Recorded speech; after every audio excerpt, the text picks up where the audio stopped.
சந்திராஷ்டமம். தனுசு ராசியில் பிறந்தவர்களுக்கு சந்திராஷ்டம நாளில் என்ன நடக்கும், என்ன தானம் கொடுக்கலாம்? இப்போ உங்களுக்கு உங்க ராசியிலிருந்து பார்த்தீங்கன்னா 8ஆம் இடத்துல சந்திர பகவான் பிரவேசிக்கும் போது சந்திராஷ்டமம் ஆரம்பிச்சிடும். இந்த சந்திராஷ்டமம் ஆரம்பிச்சாலே என்னன்னா இடுப்புக்கு கீழே ஏதாவது ஒரு தொந்தரவுகள் கொடுக்கறதுக்கு வாய்ப்பு கொடுக்கும். நீங்க பொதுவா இதுல கவனமா இருக்கணும். நடந்து போகும்போது கொஞ்சம் கவனமா இருங்க. செருப்பு ஆகுறது இல்ல காலில் அடிபடுறது இந்த மாதிரி சில விஷயங்கள் நடக்கும். ஏன்னா கவனக்குறைவு உங்களுக்கு அதிகமா வர்றதுக்கு வாய்ப்பு இருக்கும்.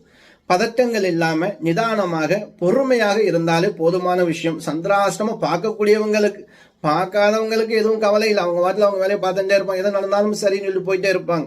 நம்ம பார்க்கக்கூடிய அன்பு உறவுகளுக்கு தான் சொல்றோம். உங்களுடைய தானம் பார்த்தீங்கன்னா கொண்டக்கடலை, வெள்ளை கொண்டக்கடலையா இருக்கலாம், இல்ல கருப்பு கொண்டக்கடலையாம் இருக்கலாம். இது தானம் கொடுக்கலாம், இல்ல நீங்க சாப்பிடலாம்.